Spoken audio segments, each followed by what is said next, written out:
IPO बाजार में आजकल जबरदस्त हलचल है ना। खासकर एचडीबी फाइनेंशियल सर्विसेज की जो लिस्टिंग हुई वो तो कमाल ही थी। हाँ बिल्कुल, जबरदस्त शुरुआत हुई एचडीबी की। तो आज हमारे पास जो ये तमाम लेख और रिसर्च नोट्स हैं, चलो इनमें जरा गोता लगाते हैं।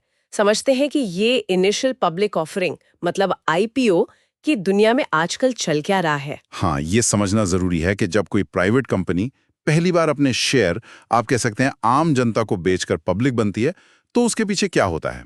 इन नोट्स में जो एक बात बार बार आ रही है वो है कंपनियों का पैसा जुटाना। हाँ, विकास के लिए या फिर जैसा आप कह रहे थे पुराने निवेशकों को एग्जिट देना। बिल्कुल, शुरुआती निवेशकों के लिए बाहर निकलने का एक साफ रास्ता बनाना। और ये पूरी प्रक्रिया भी तो है ना, तैयारी से लेकर फिर वो प्राइस तय करना और आखिर में स्टॉक एक्सचेंज पर शेयर का आना। जी।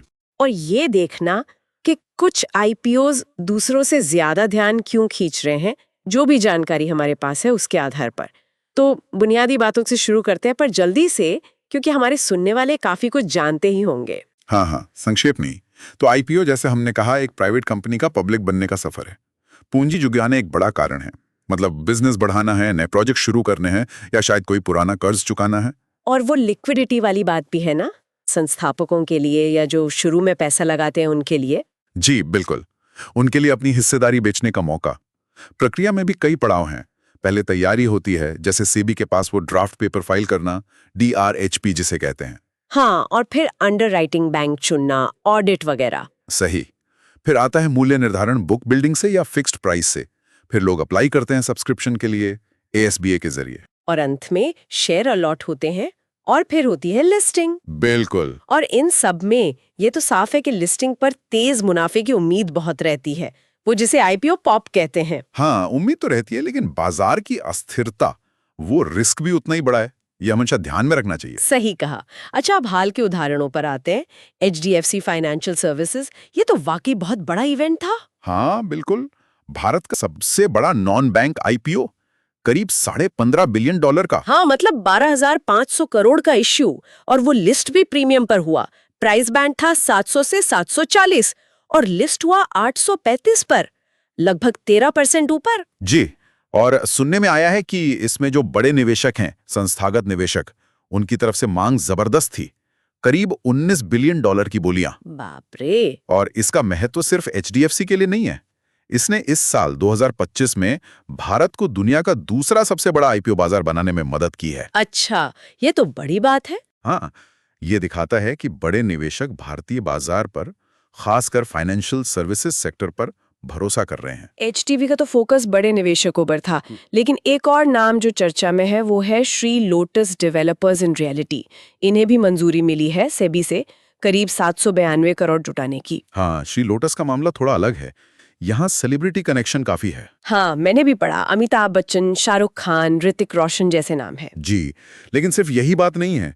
कंपनी के जो वित्तीय आंकड़े सामने आए हैं वो भी मजबूत दिख रहे हैं।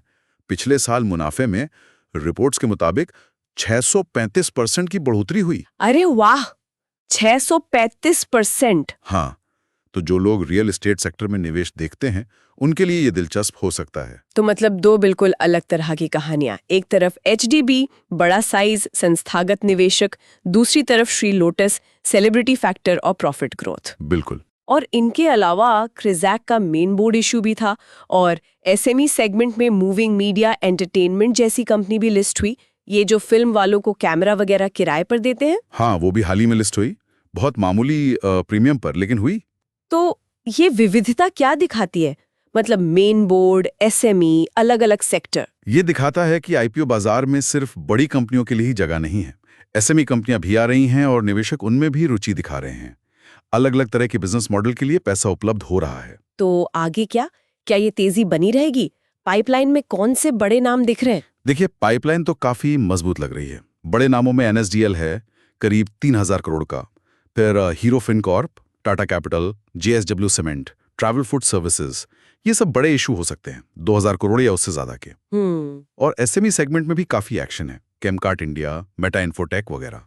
अनुमान यह है कि सिर्फ जुलाई में ही करीब $2.4 बिलियन के इशू आ सकते हैं। मतलब जून से भी ज्यादा? हाँ, जून में करीब $2 बिलियन थे। तो 2025 में अब तक $5.86 बिलियन जुटने के बाद भी रफ्तार कम नहीं हुई है और आप कह रहे हैं कि करीब $26 बिलियन के आईपीओ लाइन में है। जी, आंकड़े तो यही बता रहे हैं। लेकिन बाजार का मूड कैसा है? मतलब ठीक है, बड़े निवेशक आ रहे हैं, एचडीबी में दिखा, पर जो आम निवेशक हैं, रिटेल वाले, वो क्या अभी भी थोड़े सहमे हुए हैं या सतर्क हैं? हाँ, कुछ हद तक ये कहा जा सकता है। वैश्विक माहौल में जो उतार चढ़ाव रहे हैं, उसके बाद विश्वास लौटा तो है, लेकिन रिटेल निवेशकों में अभी भी थोड़ी सावधानी दिख रही है। वो शायद लिस्टिंग के बाद शेयर कैसा परफॉर्म करता है, ये देखना चाहते हैं। समझ गया। तो आज की बातचीत का सार निकालें तो आईपीओ का मतलब सिर्फ पैसा जुटाना नहीं, मौके और जोखिम दोनों हैं।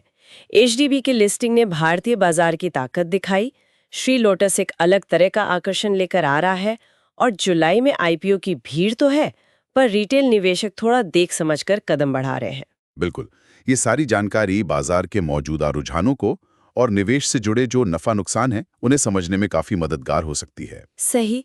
और जाते जाते एक सवाल मन में आता है, ये जो आईपीओ की दुनिया है, इसमें इतनी चमक दमक होती है, खासकर लिस्टिंग गेन की बातें होती हैं, तो ऐसे में किसी निवेशक को उन पहलुओं पर कितना ध्यान देना चाहिए जिन पर ज्यादा बात नहीं होती? वो छिपे हुए कारक क्या हो सकते हैं? सोचने वाली बात है।